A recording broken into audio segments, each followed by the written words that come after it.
Hello बच्चों, मैं दीक्षा श्रीवास्तव। आज मैं आप लोगों को क्लास 12 के चैप्टर 5 की एक्सरसाइज 5.1 का question number 23 पढ़ाऊंगी।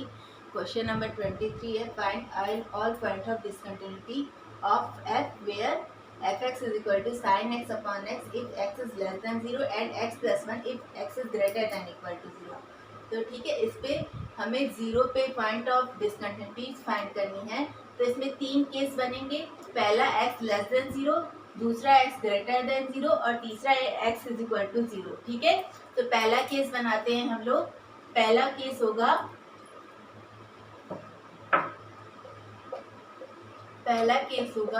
Case first, if x is less than 0। अगर एक्स लेस देन 0 है तो फंक्शन हमारा क्या है, sign x upon x. Function हमारा है साइन एक्स अपॉन एक्स। तो इसमें हमें point of x is less than 0 पे पॉइंट ऑफ डिसकंटिन्यूटी या कंटिन्यूअस है कि नहीं ये चेक करना है। तो इसको हम लोग इस फंक्शन को साइन एक्स को मान लेते हैं, ये हमारा जी एक्स है, और एक्स को मान लेते हैं, ये हमारा एच एक्स है। ठीक है, एक्स को मान लेंगे, ये हमारा फंक्शन एच एक्स है। ठीक है, तो साइन एक्स के बारे में हम जानते हैं कि साइन एक्स कैसा फंक्शन होता है। साइन एक्स एक कंटिन्यूअस फंक्शन होता है। क्यों कंटिन्यूअस होता है? क्योंकि उसका ग्राफ अगर हम बनाएंगे तो वो ऐसे जाता है, उसको हम बिना पेंसिल उठाए बना सकते हैं। ठीक है, तो अब यहाँ पे लिखेंगे since gx is equal to sine x is a continuous function and h x हम लोग क्या माने, एच एक्स माने एक्स। एक्स एक कैसा फंक्शन है, पॉलिनोमियल फंक्शन है, और पॉलिनोमियल फंक्शन हमेशा कंटिन्यूअस होता है। तो लिखेंगे and h x is equal to x is a polynomial function.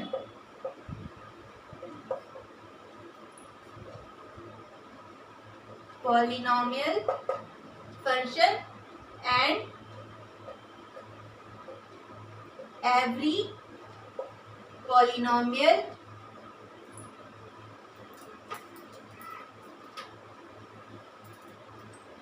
Function is continuous function. ठीक है, अब gx भी हमारा कंटिन्यूअस हो गया और hx भी हमारा कंटिन्यूअस हो गया। तो जब दो फंक्शन कंटिन्यूअस हैं तो उनको अगर हम ऐसे लिखे gx अपॉन hx, ठीक है, तो वो भी कंटिन्यूअस होता है। ठीक है, तो लिखेंगे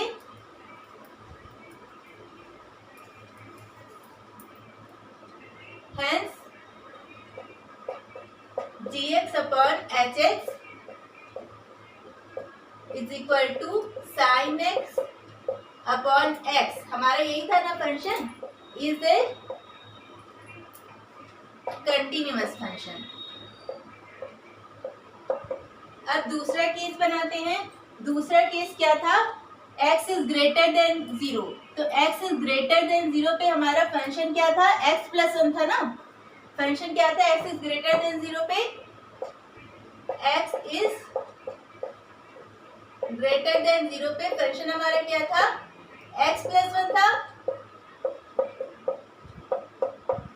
तो x प्लस 1 कैसा फंक्शन है, x प्लस 1 एक पॉलिनोमियल फंक्शन है, और पॉलिनोमियल फंक्शन हमेशा कंटिन्यूअस होता है। तो लिखेंगे since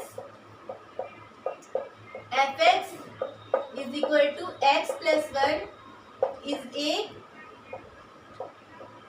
polynomial function and every polynomial is a continuous function। ठीक है, तो इस तरह हमारा f(x) भी क्या हो गया, एक कंटिन्यूअस फंक्शन हो गया for x is greater then 0। ठीक है, अब तीसरा केस लेते हैं। तीसरा केस क्या है हमारा, x इज इक्वल टू 0। तो case third, if x is equal to 0।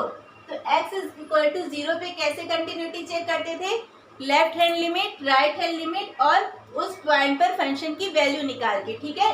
तो पहले हम लेफ्ट हैंड लिमिट निकालते हैं। तो लेफ्ट हैंड लिमिट कैसे निकालेंगे, लिमिट x टेंड्स टू 0 पे चेक करना है ना, तो 0 डैश, जब हमारी वैल्यू 0 से छोटी थी, जब x इज लेस देन 0 था, तो वैल्यू क्या थी हमारी sin x, फंक्शन क्या था हमारा sin x अपॉन x।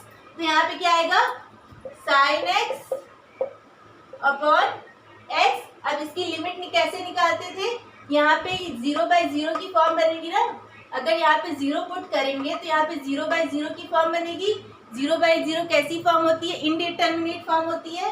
तो इसमें डीएल हॉस्पिटल रूल लगाएंगे, तो क्या आएगा, limit x tends to 0 dash, sine x को डिफरेंशिएट करेंगे क्या आएगा cos x, और x को डिफरेंशिएट करेंगे क्या आएगा 1। अब इसमें 0 पुट करेंगे तो cos 0 की वैल्यू क्या होती है 1, ठीक है। तो लेफ्ट हैंड लिमिट हमारी क्या आ गई 1, ठीक है। अब राइट हैंड लिमिट निकालते हैं। लेफ्ट हैंड लिमिट हमारी आ गई 1। अब राइट हैंड लिमिट निकालेंगे, limit x tends to 0 plus, जब x की वैल्यू 0 से बड़ी थी तो फंक्शन हमारा क्या था x प्लस 1। तो यहाँ पे क्या आएगा x प्लस 1।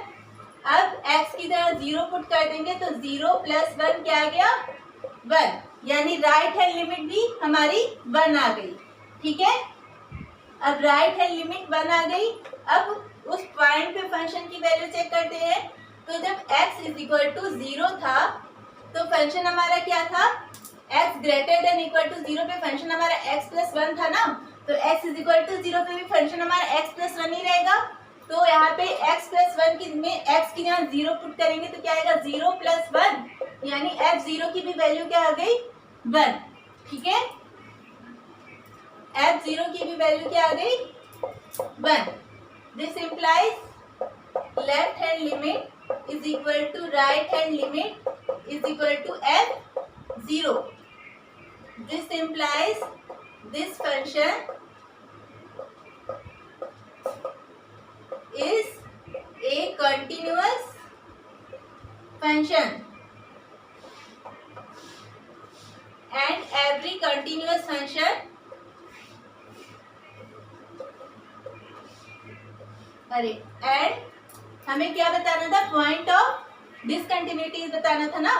तो ये कंटिन्यूअस फंक्शन है, यहाँ x लेस देन 0 पे भी कंटिन्यूअस था, x ग्रेटर देन 0 पे भी कंटिन्यूअस था, और x इज इक्वल टू 0 पे भी ये फंक्शन कैसा है कंटिन्यूअस है। मतलब हैंस दिस फंक्शन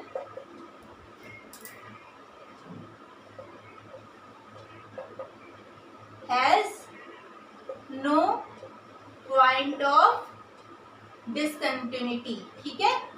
ये फंक्शन हर जगह कंटिन्यूअस है, इस फंक्शन के पास कोई भी पॉइंट ऑफ डिसकंटिन्यूटी नहीं है, ठीक है। अगर आप लोगों को मेरा वीडियो पसंद आता है तो प्लीज़ लाइक शेयर और सब्सक्राइब करें।